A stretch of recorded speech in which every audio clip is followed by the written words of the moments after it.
So what happened after the lockdowns? Well, we got hyperinflation in some things. Bonds hyperinflated. Cost of bonds doubled in 3 weeks. Whoa. That's hyperinflation. Equities inflated. You know, they were up 40%, you know, year over year. You know, cryptos inflated. Bitcoin was up 400%. So the cost of scarce art, the cost of luxury real estate, all of that stuff inflated, you know, or hyperinflated. What didn't inflate? Things that people can't buy. And yeah, I could define a market. I could define a market basket of things that don't go up in price by definition too. Right? If I define a market basket of highly manufactured goods that have very low variable cost, right? Like, what's the price of your streaming YouTube video, or what's the price of some manufactured box of macaroni that's 5% food and 95% marketing? Right? I mean, the more if I spent $2 billion on a factory to stamp out widgets that have a variable cost of 10%, right? Then I've already sunk the cost in the factory. Those things don't inflate at the same rate as, you know, if there's only one Mona Lisa in the world, and if I increase the amount of money in the world by a factor of 100, don't you think that the value of the Mona Lisa would go up, assuming that lots of wealthy people wanted it? And that gets you to the interesting theory of economics, right? If I want to really understand anything in the engineering world, I need to use vector calculus, right? Or vector math. I would never use arithmetic. You cannot solve the problem of fluid dynamics with arithmetic. You can't design a boat, you can't design a plane, you can't design a nuclear reactor, and you can't design a bridge with arithmetic. Well, a scalar, like, oh, inflation is 2%, that's arithmetic, right? You know, adding it up, right? Isaac Newton gave us the calculus of variations, you know, and calculus in general, and pretty much every sophisticated thing that flies or floats, you know, it's all based upon calculus, and you just can't solve the problem without that math. So that's the problem with inflation. Okay, so inflation is our problem, but we have the confounding variable of the average person is being told by sort of the mainstream media, by the government, hey, inflation's not a problem. They look at their basket of Netflix and bread and whatever, and it all seems fine. They're getting their stimulus check. There's no worry. But the reality of inflation is completely different, and we're now seeing a break in the narrative from the government saying, well, actually, inflation is, you know, whatever, twice what we thought it was, and that may be just the tip of an iceberg that's coming. So inflation is a problem in two ways. One, if you pour money into the system, inflation is going to go up on a certain set of items. And then number two, if you're confused about what inflation is because it is not simple arithmetic, you're now paralyzed, especially when that's confounded by marketing, essentially. So cool. So we've got inflation as sort of problem number one. You often use the analogy of, you know, if you have a boat that has a leak in it, you've got a real problem. And if you know that inflation at some level exists, you've already got a problem. So when did you begin to think, okay, I've got this? In fact, what I'm really, the part that I find so intriguing about your story is when you turn to Wall Street and were like, I have a profitable company. It is wildly profitable. And yet Wall Street does not like it. Dear Wall Street, why do you not like my company? And the answer to this is so revealing. Yeah, the company was valued at like 1 times revenue plus cash. And I said, well, I have 500 million in cash. Why don't we get more credit? And the answer is cash is trash. Like, it's Ray Dalio's quote, cash is trash. Well, why is cash trash? Well, if the money supply is expanding at 7% a year, then the risk-free hurdle rate is 7%. If you don't generate more than 7% yield on your cash, then it's devaluing. So from 2010 to 2020, the money supply expanded at 7%. So all the cash you're holding is losing 7% of its value, assuming you have a 0% interest rate or zero yield on the cash. So you can imagine the traditional world, you invest your cash at 3% treasury yields and you get a -7, and it's like a -4%, and divide 4 into 72. And You know, and somewhere 15, 20 years out, you're going to lose half of the shareholder value in the treasury. If you do that, people might hold their nose. But after March of 2000, the money supply is expanding at 24%. The interest rate's 0. So now you have to put a forecast in place. At what rate will the money supply expand? If it expands at 20% a year and you're going to generate 0 in treasury yield, then you're looking at cutting your treasury purchasing power in half in 3.5 years. Whoa. Okay, now that's not trivial. So you have to find a way, if you're gonna have assets, to get over the hurdle rate. Another way to say it is, I have to invest it in a strategy which is going to appreciate faster than the money is devalued. If the money is devalued at 7% a year, then the S&P 500 index better yield 9 or 10%. If it yields 10% and the money devalues at 7%, you're plus 3. You can save money in an S&P 500 index fund. You can't save money with bonds unless you're buying bonds and the interest rates keep getting reduced. If you bought a bond at 4% yield and the interest rate got taken down to 3.5%, the bond trades up. And when the interest rate goes down to 3, it trades up again. And when it goes down to 2.5, it trades up again. When the bond rates or the LIBOR, the short-term bond rate and interest rate goes to 0, you can't take it down anymore. So bonds won't hold value either. So now you're in a conundrum. I have a lot of assets, but I'm not beating the hurdle rate, and the hurdle just tripled. This is the problem that a company that's cash rich has, and it's a problem that anybody that works for a salary has, which is I generate a cash and the currency is being devalued every year. The real question is, what's the rate at which it's devalued? And let's do the thought experiment. What if we didn't print any more money? What if the inflation rate, the monetary inflation rate, not the CPI, but what if the money expansion rate was 0? In that case, the currency is also an asset, and it's a store of value and a medium of exchange at the same time. That's a complete Austrian economics, like deflationary economy, where we call it hard money or sound money. The closest thing to that would be the gold standard. If the government said you can exchange your money for gold at any time and we'll keep gold equal to the amount of money and we won't print any more money, well, that puts you on a hard money standard. In that case, you could just store your money in a bank and it would be more valuable in the future, not less valuable.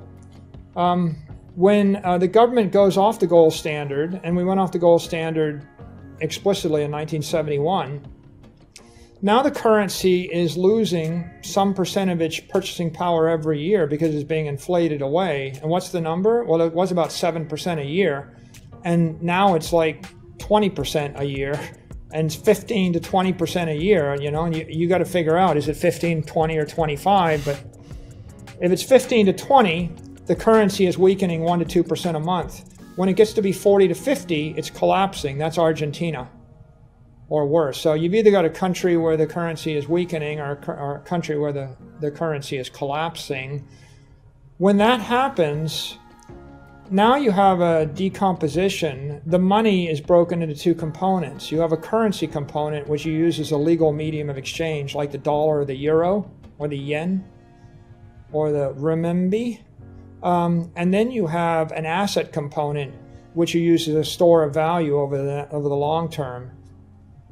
Money or U.S. dollars have ceased to be a store of value for at least the past decade, since the great financial crisis.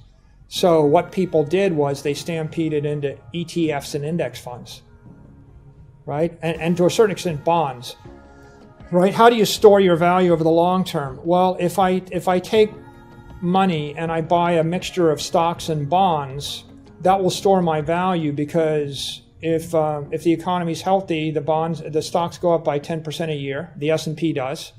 And if the economy is not healthy, the Fed will lower the interest rates by 50 basis points and the bond will trade up. And so that works for how long? It works, watch the interest rates for the last decade. It works until you crank the interest rates down to 0. It used to be overnight money was 550 basis points, Tom. before the great financial crisis. And then they cranked it down from 550 to 500 to 450 to 400 to 350 to 300 to 250 to 200 to 150 to 100 to 50 to 0.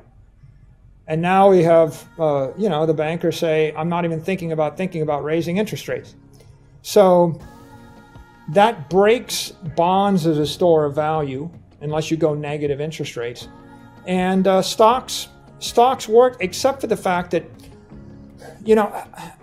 what stocks worked in the past decade? Apple, Amazon, Facebook, Google, a big tech company that grows 20% a year top line. When Apple stopped growing 20% a year top line, they fixed it by taking on massive amounts of debt, buying their stock back, and leveraging up their EPS. So companies that grow faster than the rate of monetary inflation, faster than the 7%, they could hold value. A company growing 20% like Google, Facebook, or Amazon, they all hold value. In fact, they accrete value.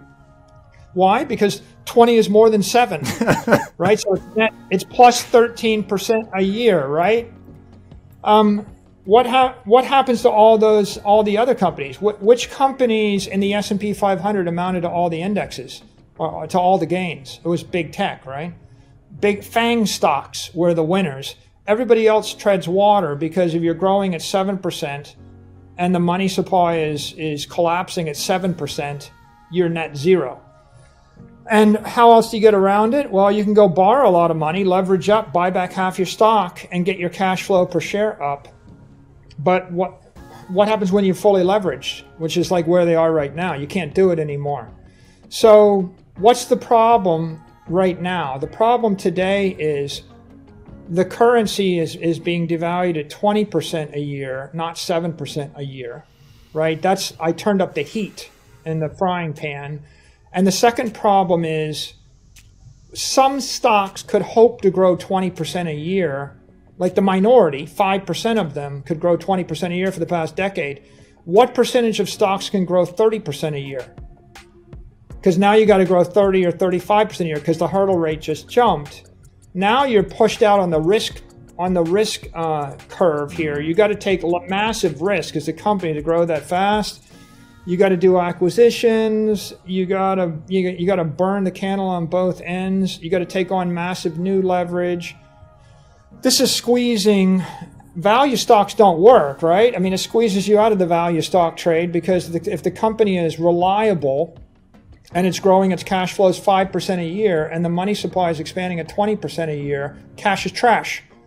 Back to my story, right? Why is cash trash? Because I had a value stock with a lot of cash and the money supply is expanding. Look at it from the point of view of an investor. They can invest in the S&P 500 index or the NASDAQ, and those were all up like 40% year over year or something, Or they could hold cash and get 0%. Nobody wants to hold cash. And so they might as well just take it and put it into something else. Now, long term, you can get a bump on equities when you have a boost, when interest rates get spiked down. You saw it. When we flood the market with liquidity, initially that makes stocks go up.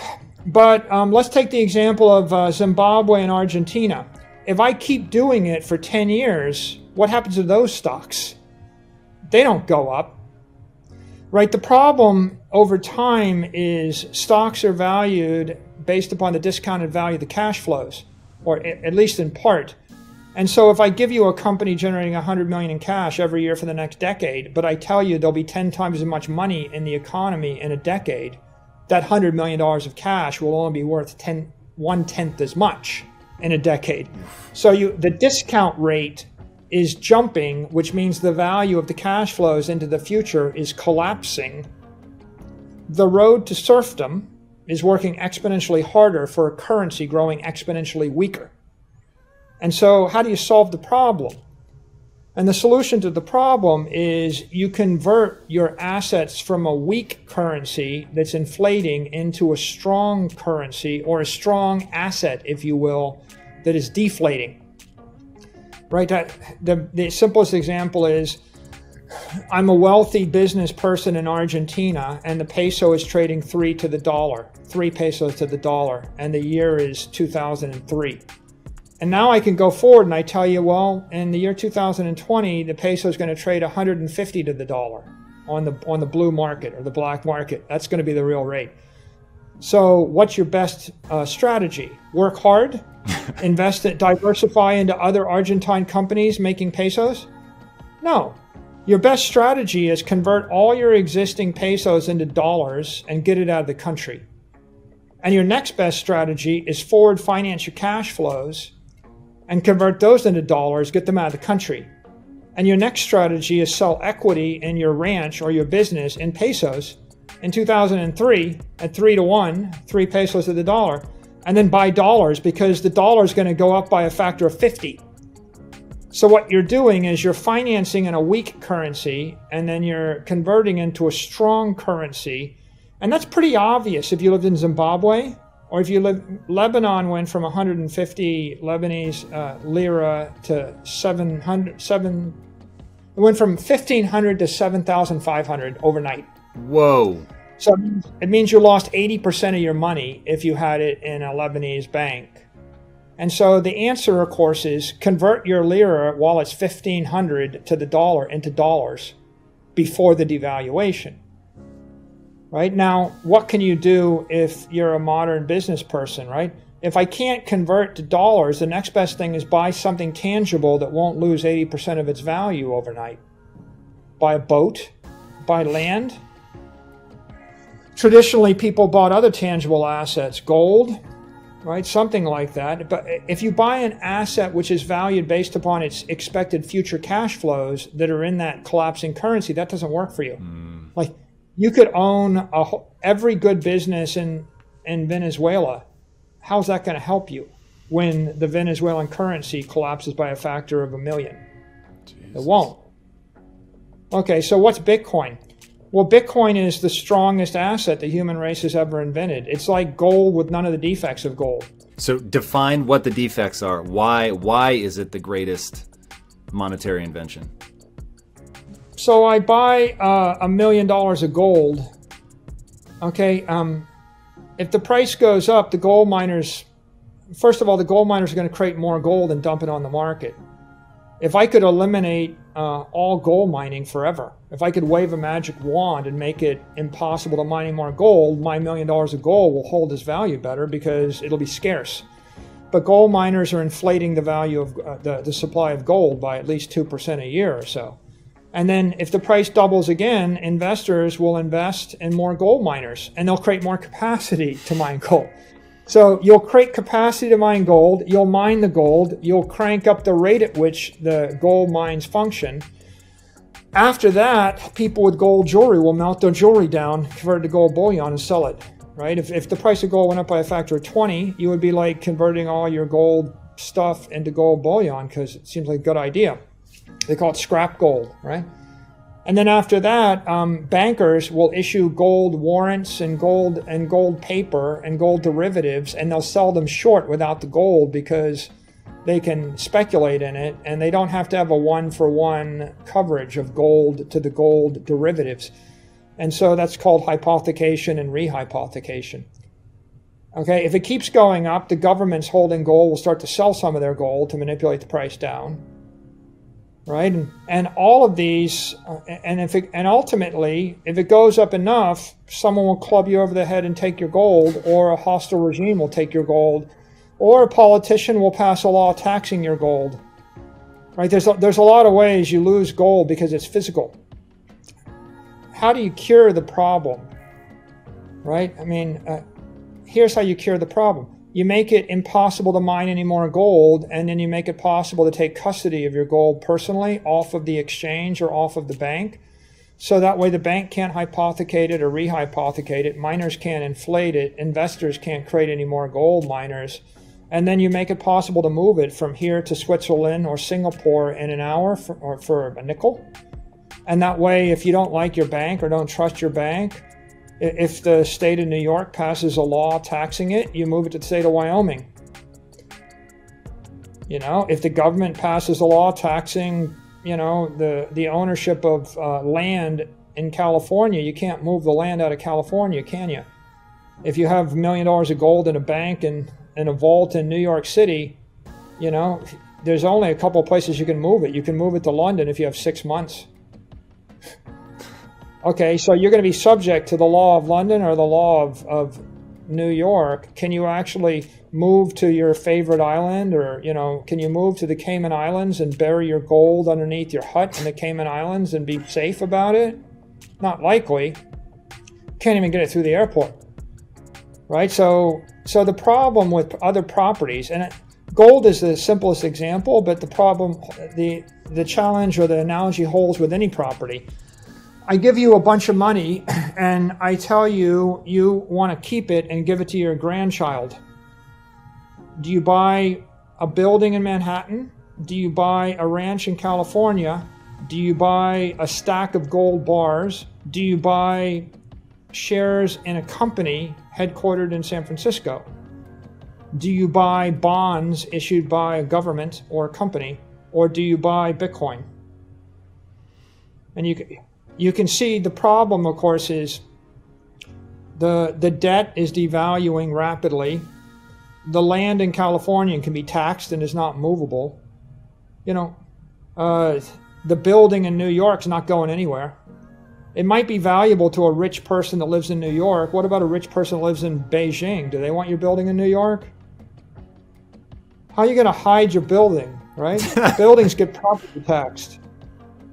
There's a very famous story about, you know, a bunch of luxury, you know, yachts sitting in Sardinian port, and the locals decided that it wasn't fair that all these rich people were sitting on their yachts in the port, spending all this money, but they weren't paying enough taxes. Now, they were putting millions and millions of euros into the economy, but they came up with the idea that they were going to put a tax on the yacht, on the value of the yacht. And so they passed a yacht tax that would have cost people millions or tens of millions of euros if they stayed in that port. And everything was happy, and all the restaurateurs and the hotelers and the entertainment people in the port, they were all happy, making tons of money off the yachts until the day before the tax went into place. And the morning that the tax went into place, the port was empty and the economy died. Everybody left, because yachts are floating capital. It just moves. It's floating property, right? So it's a very visible example, right? Why it's not that smart to put an unfair tax or an extreme tax on a yacht if people can float the yacht to the next port, 100 miles to the left. So one would be discouraged from taxing stuff that floats. On the other hand, taxing a building that's buried, 100 feet down in the bedrock, that's easier. You can't move the building. So Bitcoin represents the apex property rights of the human race. Like, I'm not disputing the ability or the, legitimacy of a government to pass a tax. At the end of the day, they can tax your gold, they can tax your stocks, your bonds, your building, yourself, your income, whatever they want. But the point really is, you're a lot more likely to tax the stuff that you walk past, every day on the way to work. And legitimately, you can move yourself and you can move your property, if it's crypto, to another jurisdiction, but you can't legitimately move a ranch in California. So your property rights are stronger and the value of the property is higher. Right? You have a valuable thing in Manhattan. It's interesting to other wealthy people in Manhattan, but when you have Bitcoin, it's interesting to wealthy people everywhere on earth. Right? You can liquidate $1 billion of Bitcoin on the weekend in any currency, any time. Try liquidating $1 billion building, right? That's a 3-year process, right? So it's liquid, it's fungible, it's desirable, and so that's what makes the asset valuable. And it's the most difficult thing to impair.